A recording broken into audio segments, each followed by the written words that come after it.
is over. Ruben Amorim has won. Well, for now anyway, because Marcus Rashford is joining Aston Villa on loan for the rest of the season. Yep, Marcus Rashford will be playing Premier League football, just not at Old Trafford. And that is crazy to think about. I could never imagine a world, even as someone that's not a United fan, I could never imagine a world where Marcus Rashford does not play for Manchester United. But that's what we're going to be talking about in today's video. But before we go any further and talk about Rashford joining Aston Villa, please do like the video if you're excited to see Rashford play for Aston Villa. And also comment your thoughts down below on this whole situation, because it's a crazy, crazy situation. And obviously subscribe to the channel if you haven't already. The goal is 1,000 subscribers before April. And I do think we can achieve that. But with all that being said, let's get into today's video and talk about Marcus Rashford joining Aston Villa.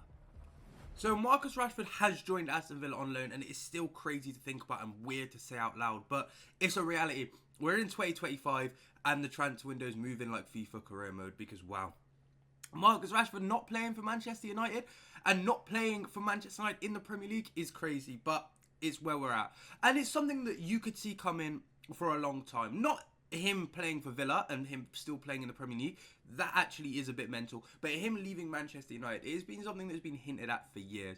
And is it the best for him? I'd say so, yes. It's a weird one. Marcus Rashford is a weird one because he's a player I have a lot of respect for on the pitch and definitely off the pitch anyway, with the stuff that he's done to help children in Manchester and just children across England get free school meals and things like that. That was, you know, something that's very admirable, and you've got to respect no matter what club you support, right? But even on the pitch, he's an exceptional football player and can be an exceptional football player. But that's the issue I have with Marcus Rashford. It's the fact that I said he can be an exceptional football player, because he's very inconsistent, right? He's a very, very inconsistent player, and it's kind of what has led him into this situation.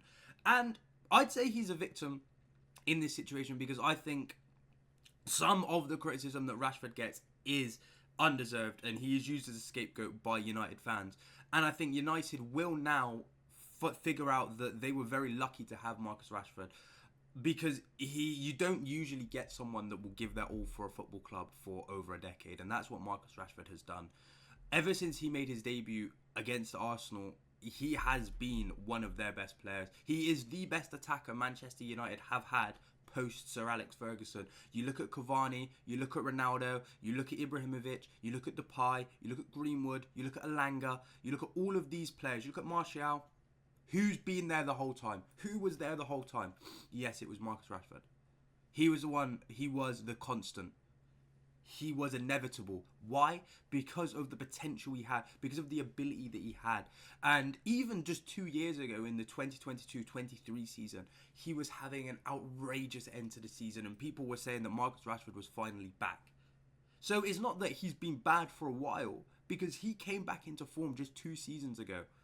But obviously his form last season and his form at the start of this season have been left a lot to be desired, really. But the way it has happened and the way it's ended at United is sad. It really is. And obviously it's not completely over, obviously, with him only being out on loan. I don't know whether that's because no club wanted to pay for him outright and wanted to like try loan him in first and obviously see if it was worth, like if he was fixable basically, or if his form was just like that forever, or if it's because the club think that Rashford might even outlast Ruben Amorim, and he might not be at the club until the end of the season. So having Rashford out on loan, you know, you don't have to lose your best player, your best attacker post Ferguson because of a manager that might not even make it until the end of the season.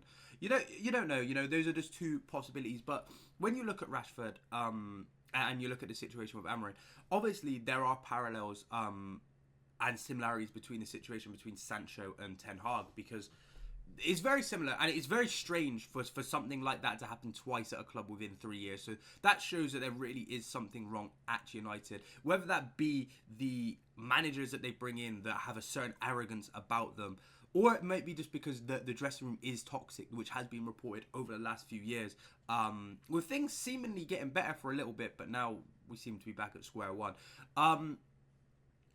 But yeah, it's Man United are in a weird situation, especially because they've loaned out Anthony, they've loaned out Rashford, and they're looking to potentially sell Garnacho. That means they would be left with Rasmus, Xerxes and Ahmad as their attacking options, obviously with Bruno thrown in there as well. And only two of those players are any good. Obviously Bruno and Ahmad. Xerxes okay, but Rasmus is a train wreck of a footballer. I don't think he's very good at all. I think Xerxes has redeeming qualities, and I don't think Rasmus has redeeming qualities whatsoever. Watching him really, really hurts my head, and I've watched some appalling attackers in my time. But yeah, so Man United are in a weird position because they seemingly have no attackers left. They've got no attacking depth. They have two wingers, two strikers, and a 10. But one of those wingers might not even be here by the end of today, with obviously Garnacho being linked with Chelsea and Napoli. He might not even see out the rest of deadline day at Manchester United. So if he does leave, that means they've got one winger, a 10, and two strikers. And two strikers that aren't going to get you 10 Premier League goals in a season. So that shows where Manchester United are at. And Marcus Rashford might not be the best player right now. But Marcus Rashford gets you goals and assists. He does. He does.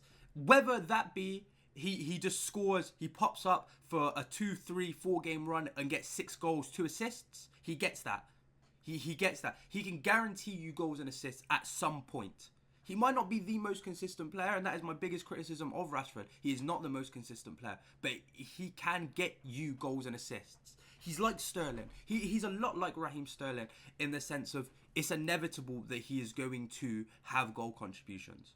He might not get them throughout the whole season and put up stupid numbers, but he's there nonetheless. He's there nonetheless. And he's someone that cares a lot about Manchester United. Obviously, he grew up supporting Manchester United and also is just played for him his whole life up until now. He's someone that cares a lot about Manchester United. And for Amorim to come out and say that he doesn't try and that he'd be more likely to bring on the goalkeeping coach before he brings on Rashford must be a huge kick in the teeth to Marcus, because Marcus won't come out and say that he wasn't trying in training, and Amorim will stick to his guns of, well, he wasn't trying hard enough in training. So you're never going to find out what really happened there, because neither of them are going to concede the point that they're making. But it is known that Marcus Rashford cares a lot about Manchester United, and it might not always be evident in his performance, in his body language, but he's sacrificed a lot for Manchester United and England, but Manchester United in particular, because that is the topic of conversation. You look at Euro 2021, he went to that competition injured because he wanted to help his nation win the trophy. Obviously they didn't, and we saw what happened with him in the final, but he went there injured because he wanted to help.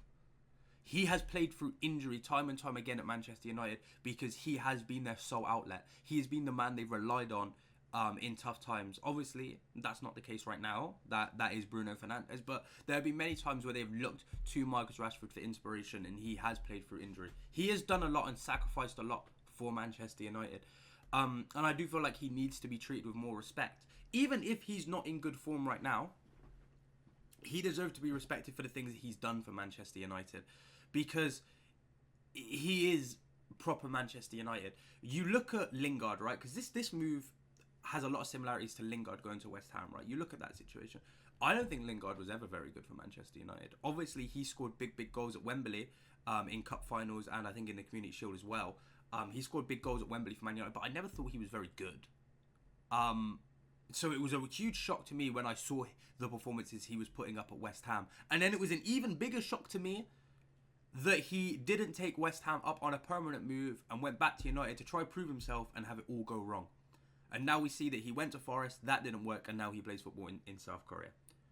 And I look at that move, and Rashford, I think, needs to look at that move and go, if I perform well here, if I go to Villa Park and perform well, I have to take any offer that comes in for me in the summer.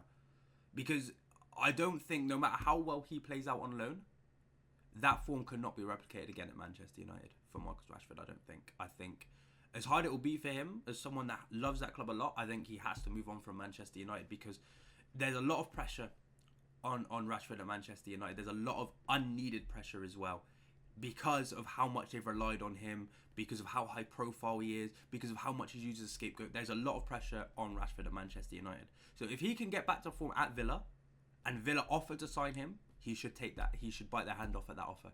And even if they don't offer to sign him, but someone else offers to sign him, he needs to leave Manchester United sooner rather than later on a permanent.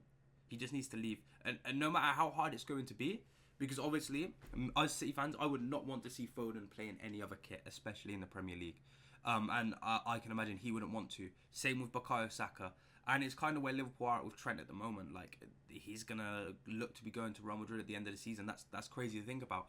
And it's crazy to think about Rashford playing for another club, especially in the Premier League. But it needs to happen.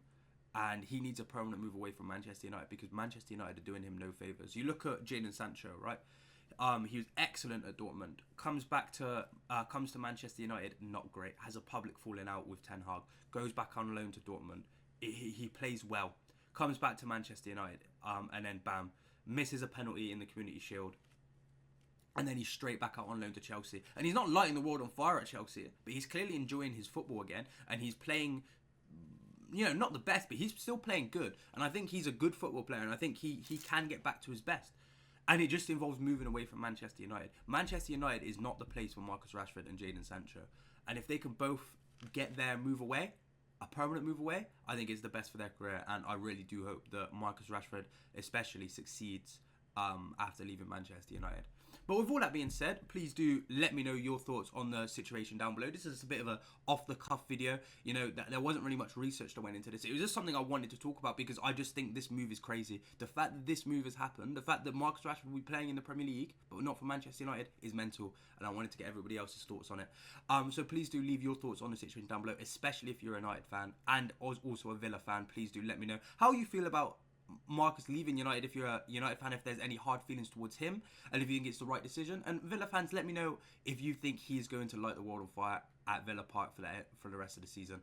Obviously, subscribe to our channel if you haven't already, and if this is the first video you're watching, please do check out the rest of the videos on the channel.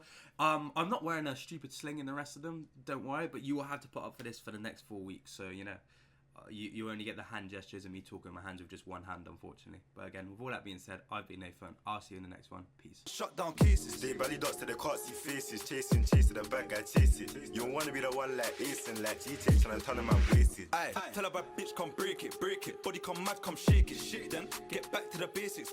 Bro, don't shut down cases. They belly dots to the